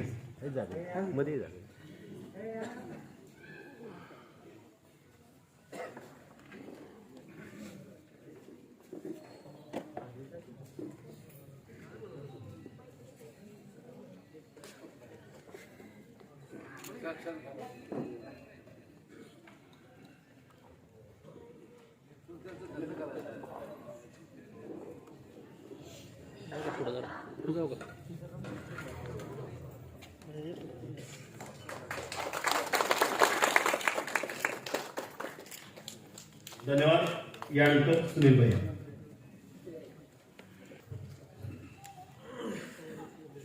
आज या ठिकाणी वेळ विकास सेवा सोसायटीच्या इमारतीचं उद्घाटन होतंय. ज्यांच्या हस्ते उद्घाटन झालं या राज्याचे सहकार तथा पणन मंत्री आपल्या सर्वांचे नेते आदरणीय नामदार बाळासाहेब पाटील साहेब, राज्य लेखा समितीचे अध्यक्ष आणि आमचे सहकारी मित्र आदरणीय शहाजीअण्णा क्षीरसागर, संभाजी तात्या गायकवाड, अविनाश माने, भागवतराव गाडगे, शरद भोसले, काकासाहेब गायकवाड, जितेंद्र भोसले, अशोकराव पवार, जयकुमार घाडगे, दिलीपराव कदम, राहुल निकम, नंदकुमार माने, बुदावले सर, किरण जाधव, दिलीपराव कदम, शिवदास माने, शेखर पाटणे, शेखर माने, दिलीपराव कदम साप, किरण आबा जाधव, काकासाहेब जगताप,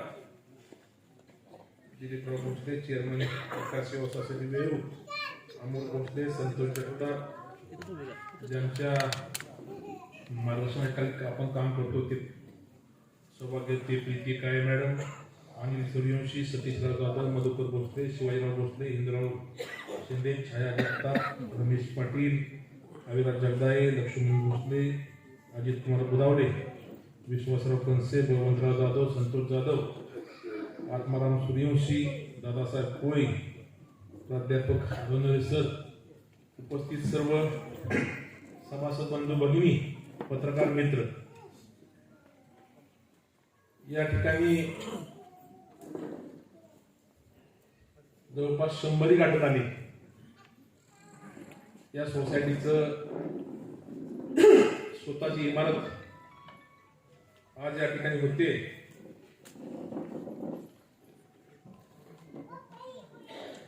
मगाशी संतोष जगतापांनी सांगितलं, साहेब माझं तर असं मत आहे, एखाद्या गावामध्ये समाज मंदिर नसलं चालत, देवळ नसलं तर चालत, परंतु सहकाराचं देवळ प्रत्येक गावामध्ये उभं राहिलं पाहिजे.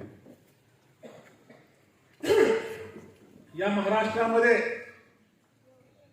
जर महाराष्ट्राचा प्रगतीचा आलेख बघितला तर त्या आलेखामध्ये सहकाराचं फार मोठं योगदान आहे. त्या ठिकाणी विकास सेवा सोसायटी असतील, बँका पतसंस्था असतील, दूध संस्था असतील, संघ असेल, मार्केट कमिटी असेल, कारखाना असतील, सूतगिरण्या असतील, या महाराष्ट्रामध्ये जो विकास घडला त्या विकासाचं खऱ्या अर्थानं गमक हे महाराष्ट्राचं सहकार आहे हे आपण मान्य केलं. या ठिकाणी आपण बघितलं की महाराष्ट्रामध्ये 22,000 विकास सेवा सोसायटी आहेत, त्यापैकी 10,000 बंद आहेत आणि सरपंच 11 ते 12,000 सुरू आहेत. आदरणीय साहेबांच्या माध्यमातून आपल्या सर्वांच्या सहकार्यामुळे या ठिकाणी जिल्हा बँकेमध्ये मला काम करण्याची संधी मिळाली. त्या संधीच्या काळामध्ये माझ्या भागाच्या सोसायटीच्या इमारती झाल्या पाहिजेत, सोसायटी आर्थिक सक्षम झाल्या पाहिजेत, यासाठी जिल्हा बँकेच्या माध्यमातून सातत्याने आपण प्रयत्न करतो. संतोषराव मग सांगितलं की कर्ज काढलं जाते. संतोषराव, आपण जिल्हा बँकेमध्ये निर्णय घेतला की त्या ठिकाणी जिल्हा बँकेच्या माध्यमातून सोसायटीच्या इमारती असतील किंवा गोडाऊन असतील त्यांना आपण जे कर्ज देतो ते बिनव्याजी देतो. या जिल्ह्यामध्ये 956 सोसायटी आहेत, त्यापैकी जवळपास 865 सोसायटी ह्या नफ्यात आहेत. म्हणजे खऱ्या अर्थानं महाराष्ट्रामधला जर विकास सेवा सोसायटीचा नफ्याचा टक्केवारी बघितली तर त्यामध्ये सातारा जिल्हा अग्रगण्य आहे. या ठिकाणी मी खरं भाग्यवान आहे की आज सहकार सोसायटीचं उद्घाटन राज्याचे सहकार आणि पणन मंत्री ज्यांनी राजकारणामध्ये स्वतःचं उद्दिष्ट की सामान्य माणसाचा विकास तो सहकाराच्या माध्यमातून केला पाहिजे हे जीवनाचे गणित बांधलं त्यांच्या माध्यमातून उद्घाटन होतंय. शहाजीराव मला आठवतंय एखाद्या सोसायटीचा चेअरमन झाला माणूस तर तो असा करतो की त्या संस्थेचा मालक झाले. परंतु आपले नेते आदरणीय बाळासाहेब पाटील या राज्याचे सहकार पणन मंत्री आहेत. तो महाराष्ट्रामध्ये सगळ्यात चांगला कारखाना आहे सह्याद्री त्याचे चेअरमन आहे. मागच्या वर्षी साहेबांचा मला दुपारी 1 वाजता फोन आला म्हणजे अध्यक्ष कुठे आहे? तू साहेब रहमतपूरमध्ये. म्हणजे एक काम आहे. तू साहेब काय काम आहे? म्हणजे एका पवारवाडीच्या ग्रामस्थाचा ऊस राहिला एक अर्धा एकर. म्हणजे आपला कारखाना बंद करायचा आहे. त्या माणसाला ऊस तुटला पाहिजे त्यासाठी आपल्याला काय करता येईल? साहेब अडचण काय? म्हणजे ऊस तोडताना तिथं त्या ऊसाला रस्ता नाही.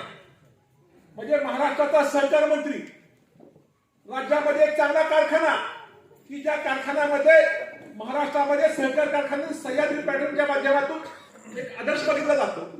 त्या कारखान्याचे चेअरमन एका शेतकऱ्याचा ऊस तुटला पाहिजे आणि तो गाळला पाहिजे या भूमिकेतून काम करणारं नेतृत्व या ठिकाणी आपल्याला. मी काल साहेब पत्रकार परिषदेत बघितली त्यामध्ये म्हणजे सहकाराचा मला वावडा आहे. म्हणजे सहकारामध्ये भ्रष्टाचार होतो.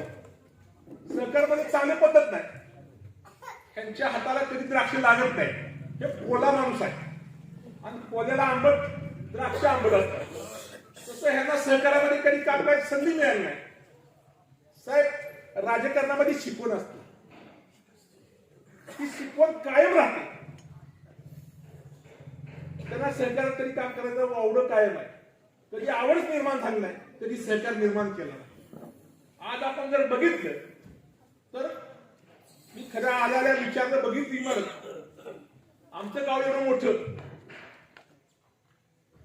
साहेब आमच्या संस्थेच्या मी सकाळी मीटिंग घेतली संचालक मंडळाची त्यावेळेला संस्थेचे शेअर बघितले बँक शेअर बघितले कर्ज वाटप बघितलं तर आमच्या संस्थेचे 90 लाख रुपये बँकेचे शेअर आहेत. पण आमची इमारत पण शहाजीराव चांगली बांधता आली नाही आम्हाला. म्हणजे आज वेळूच्या सौंदर्यामध्ये एक मोरपंख होण्याचं काम या सोसायटीच्या माध्यमातून होतं याचा अभिमान असला पाहिजे. राजकारणामध्ये परवा एका पत्रकार परिषद म्हणजे आपल्या इथे दुकान बनवणार आहे शहाजीराव सुनील यांचं. राजकारण ही आमची सेवा आहे. आम्ही जनतेची सेवा करतो. दुकान आमचं नाही राजकारणाचं. राजकारणाचं दुकान तुमचं आहे.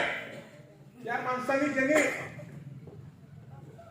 आज सांगते आमचं हे आमचं ते तुमचा पहिला पक्ष सांगा नक्की तुम्ही कुठल्या पक्षात आहे कुठल्या गाडीत आहे आणि नंतर आमच्या माफ करा. राजकारणामध्ये एकदा औरत घेतलंय सेवेत औरत घेतलंय. हा राजकारणामध्ये आम्ही धंदा करणारे माणसं शहाजीराव असेल मी असेल समाजाच्या व्यासपीठावरची माणसं बसलेत. या ठिकाणी सामान्य माणसाला केंद्रबिंदू म्हणून आपण काम करतोय. आम्ही राजकारणामध्ये व्यवसाय मांडला नाही. या भागातल्या कुठल्याही कार्यकर्त्याला सांगावं की शहाजीराव असेल मी असेल समाजाचे असेल तुम्ही कधी आला रात्री 12 वाजता एखादा कार्यकर्ता आला तर त्या ठिकाणी उठतो. त्या कार्यकर्त्याचं काम होण्यासाठी काम करतो. असं कुठल्या कार्यकर्त्याला कधी ब्लॅकमेल केलं नाही की तू आमच्या पार्टीचं काम केलं पाहिजे परंतु आता शहाजीरावांना बदललं पाहिजे. तुम्ही म्हणताय ते बरोबर आहे. या तालुक्यामध्ये या मतदारसंघामध्ये एकमेव पार्टी असेल ती राष्ट्रवादी पार्टी असेल आणि आज त्या पार्टीचे नेते आदरणीय राज्याचे पालकमंत्री साहेब देतील ते धोरण आणि साहेब सांगतील ते धोरण यापुढे या मतदारसंघामध्ये केलं जाईल. त्यांना मान्य नाही. राजकारणामध्ये नेता कसा असावा नेत्याचे उद्दिष्ट काय. आज आपण बघतोय की साहेब मंत्री झाले या भागामध्ये शिवाजीराव अनेक कोट्यवधी रुपयाची कामं साहेबांच्या माध्यमातून झालं. अनेक कामांमध्ये सातत्यानं या भागातल्या लोकांना ताकद देण्याचं काम करतात. पण कशाला पाहिजे तू दुसरी पार्टी माझी राजकारणामध्ये खायचं का गायचं एक यापेक्षा आपण आपल्या नेत्यावर निष्ठा असली पाहिजे, श्रद्धा असली पाहिजे. जो नेता आपलं काम करतो त्या नेत्याच्या पाठीमागे ठाम उभं राहण्याची भूमिका आपण घेतली पाहिजे.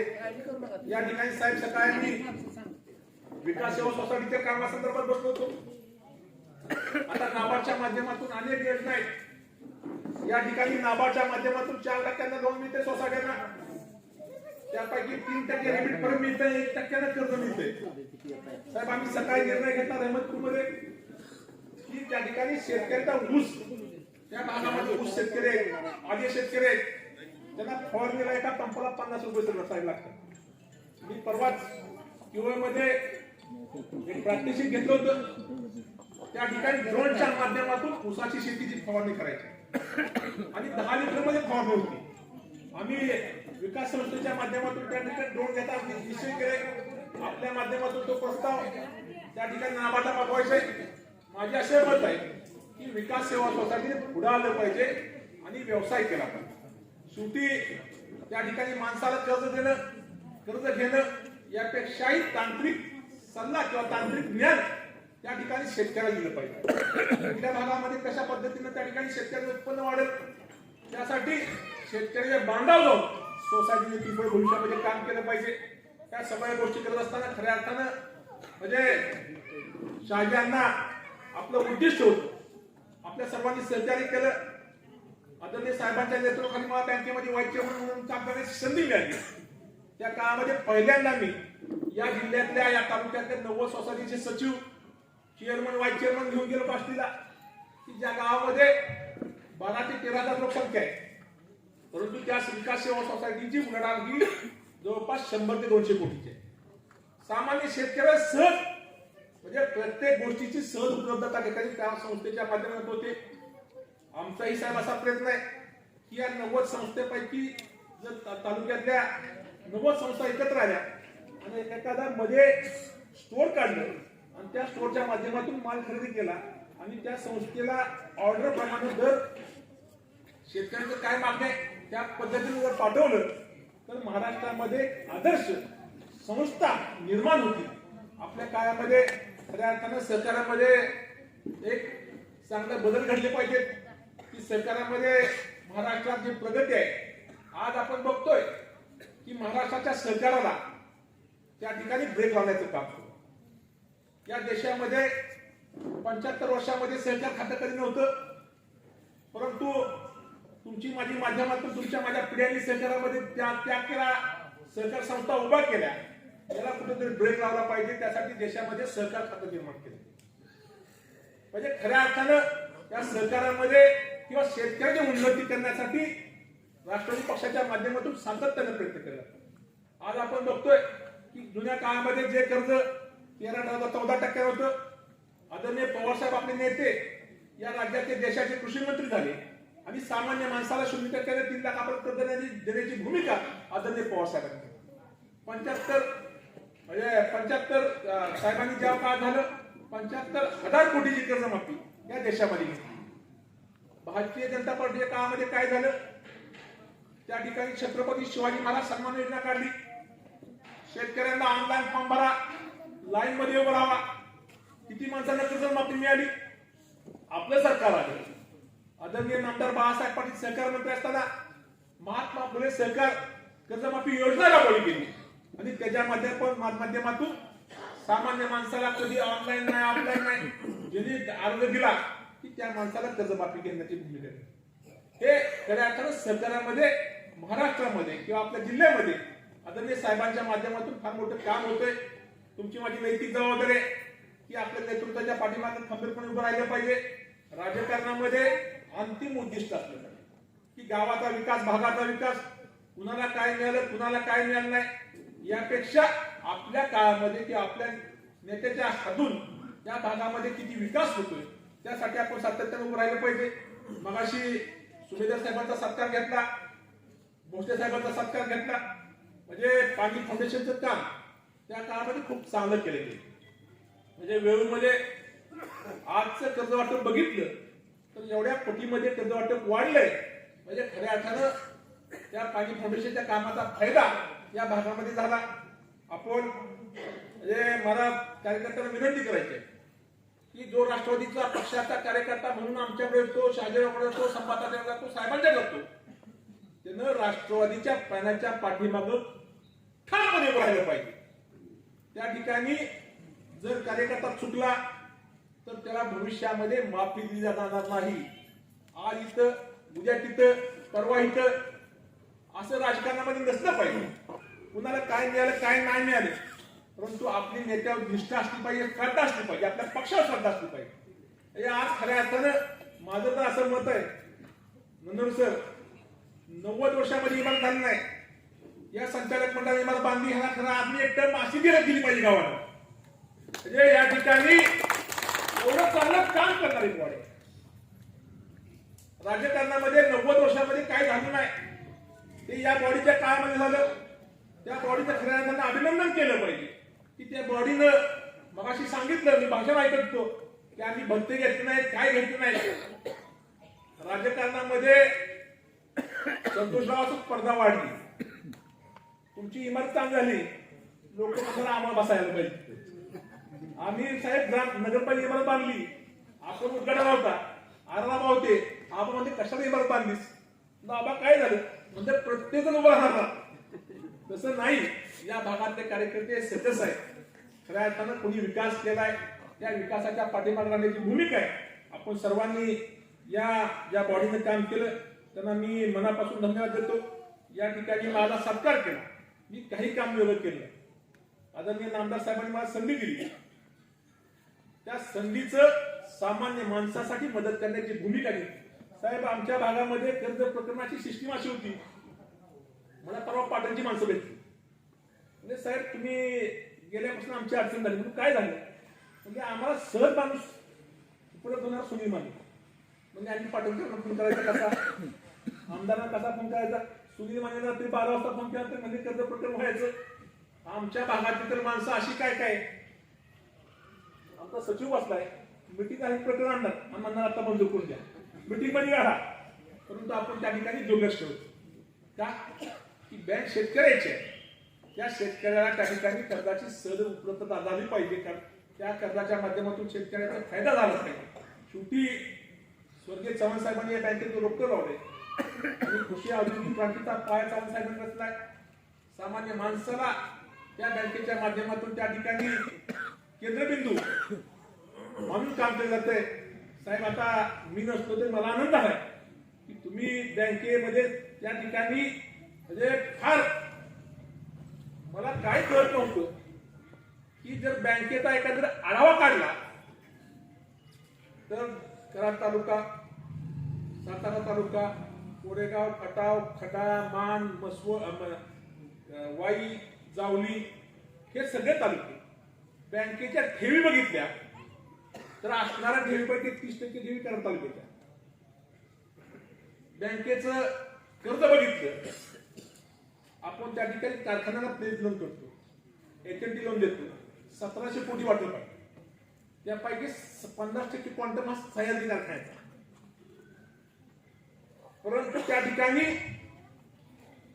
राजकारणामध्ये जे पिढी साहेबांनी केलं नाही ते आपण या बँकेमध्ये आला आणि मला खात्री आहे की सहकारामध्ये वेगळ्या पद्धतीने आपण या जिल्ह्यामध्ये काम करण्याची आपली सातत्याने भूमिका आहे.